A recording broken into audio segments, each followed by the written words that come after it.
morning, everyone. Happy belated Christmas for those who celebrate Christmas and Hanukkah and whatever other holidays you celebrated. And as Seinfeld would say, happy Festivus for the rest of us. So happy holiday season to all of you if you're catching this wherever you are in the world. And welcome to Energy Medicine with Monica.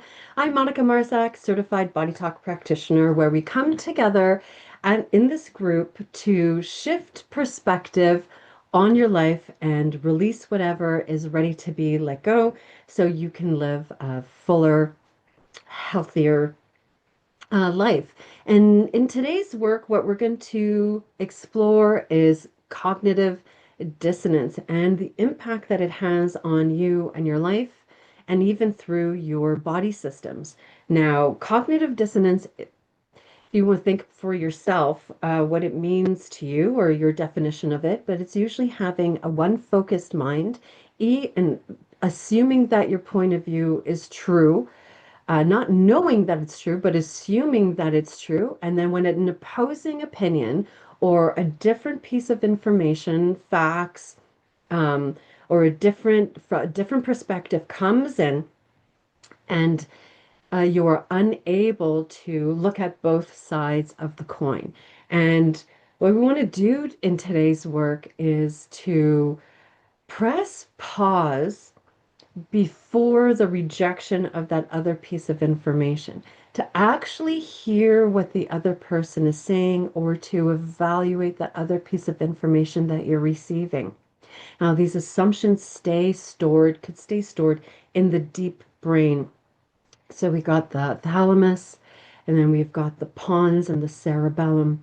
Now we're bringing focus to the cerebellum, because this is the part of the brain that on the outside cerebellum makes sense of your outside world and you in relation to your outside world. And the inner cerebellum is your experience to yourself within your inner life. Now, we got loads. I'm looking at the globe. I've got everyone in my mind's eye, the world in my mind's eye, and it's just chatter. And woof, there's already a burp moving. We want to slow down that chatter. Oh my gosh. So that nervous system is nice and relaxed. And what we do in body talk is get laser focused communication, laser focused, honing in, slowing down, pinpointing exactly what needs focus or attending to.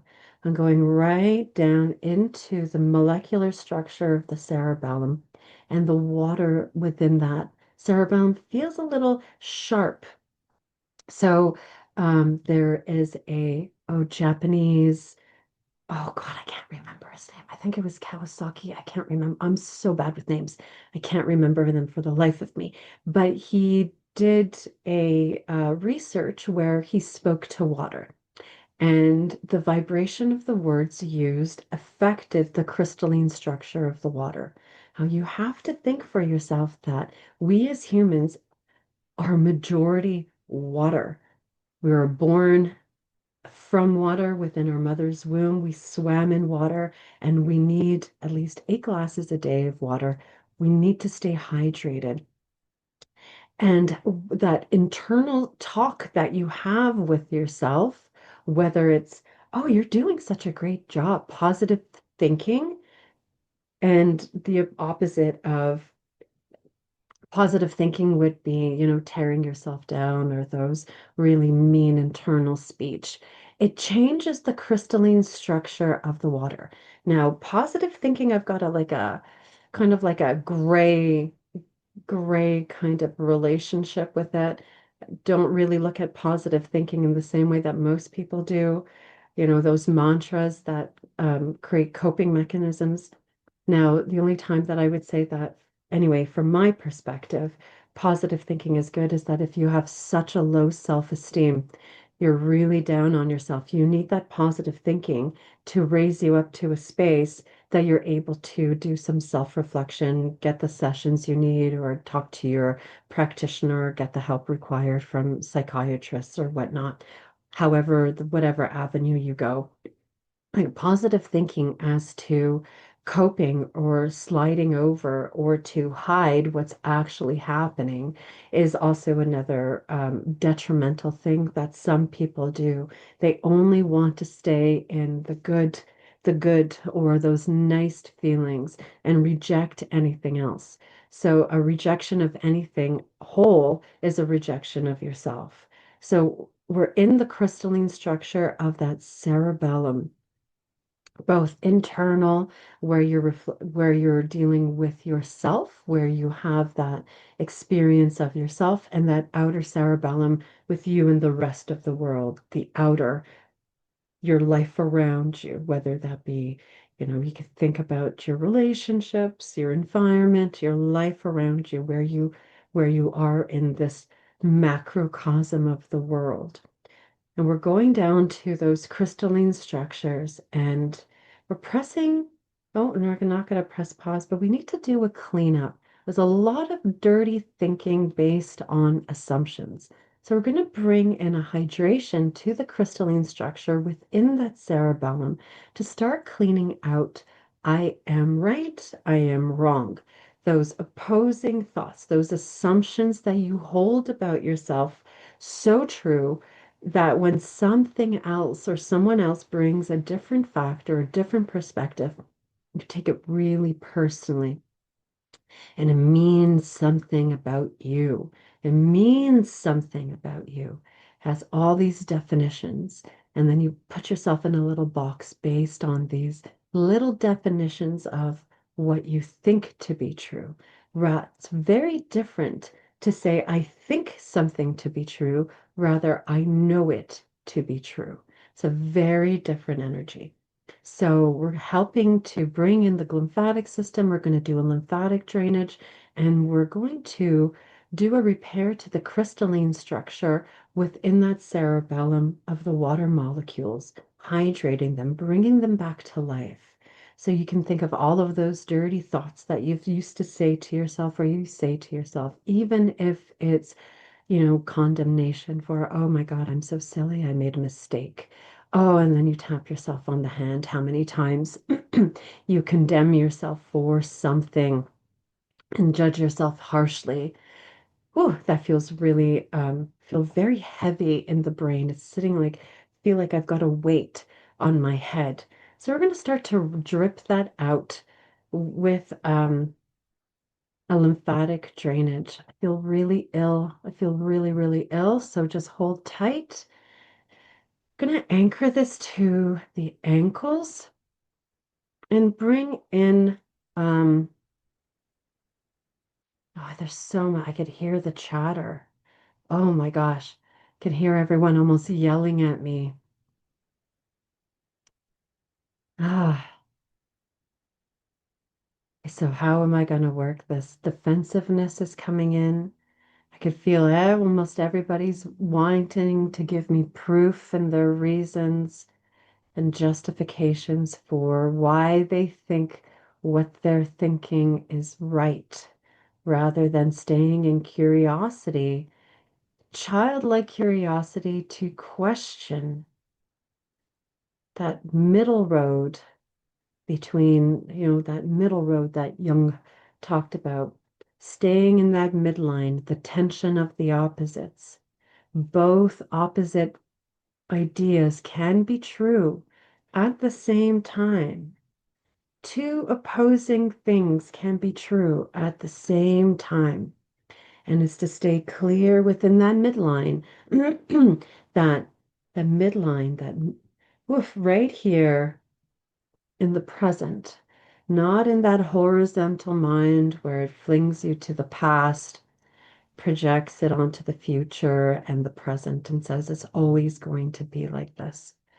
Okay, so that's a very harsh, harsh space to live from. That energy from where that comes from is very, very harsh. It's very harsh.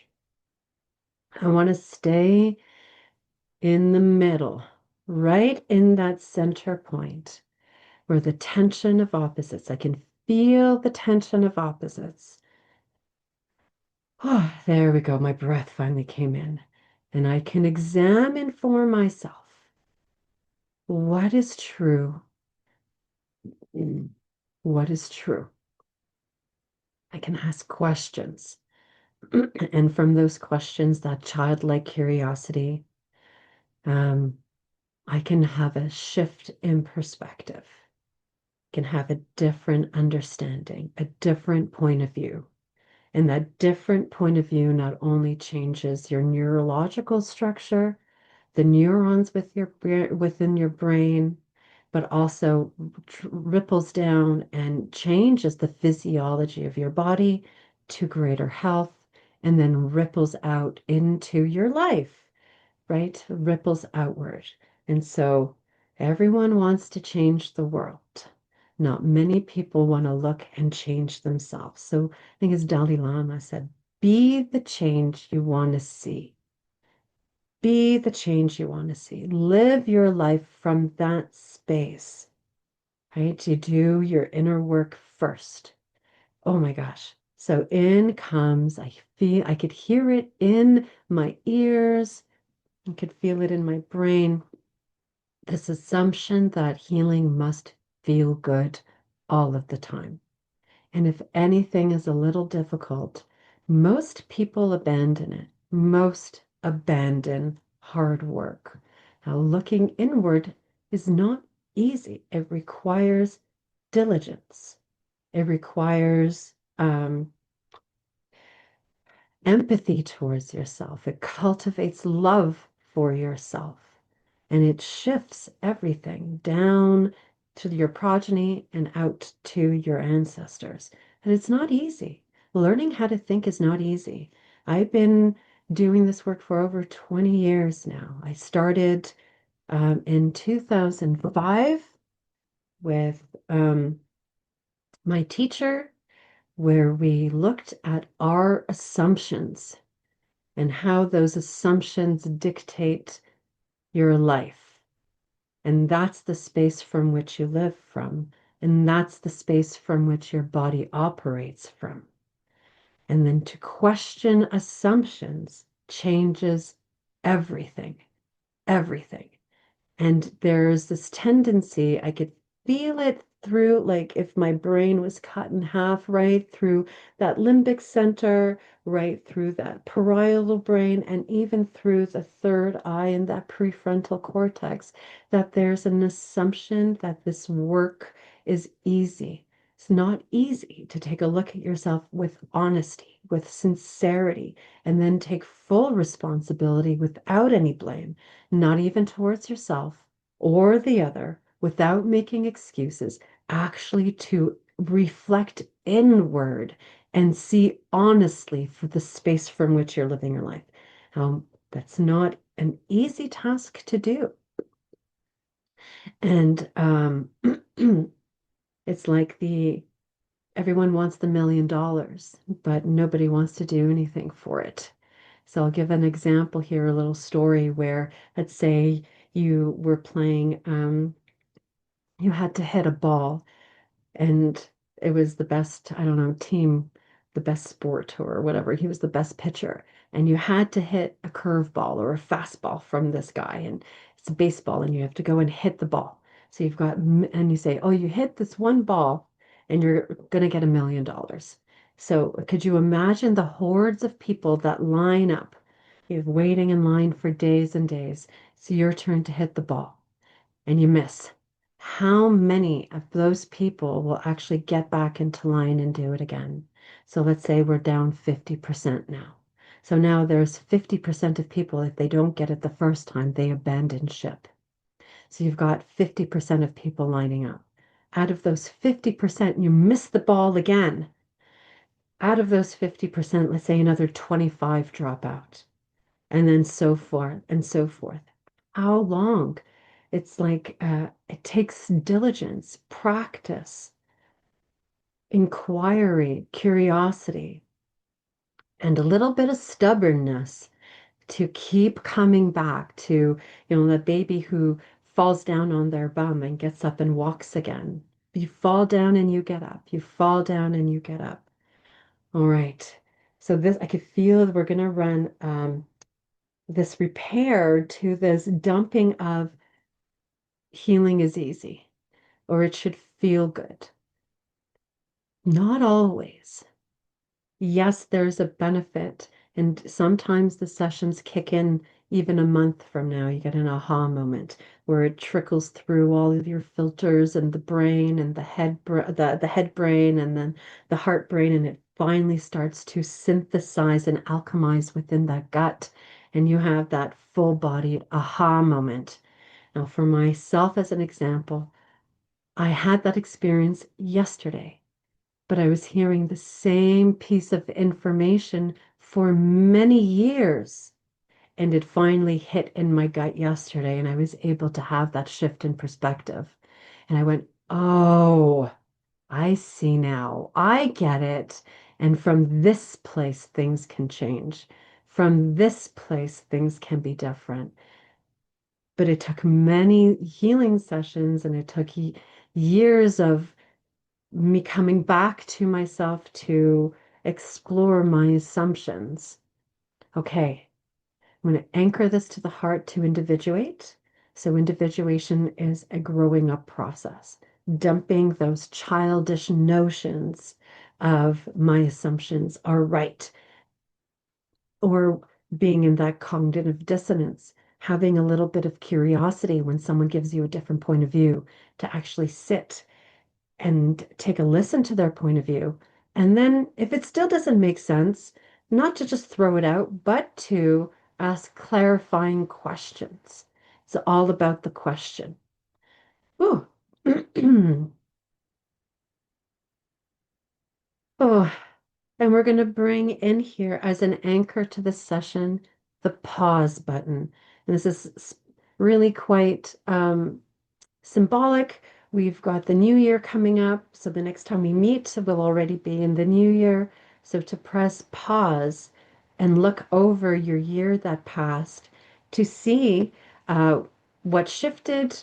Well, they say hindsight is 2020. What you'd like to work with, your goals for the future, what you'd like to see, what you'd like to do, what you'd like to achieve, what you'd like to heal, what you'd like to call into your life, what you'd like to manifest.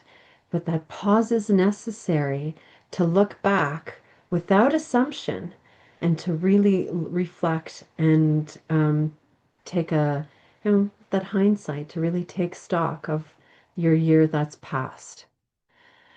Okay, anchoring this to the heart, I'm going to go ahead and tap the session in. Happy New Year. Thank you so much for being here with me. And I'll see you all. I'll see you all next time.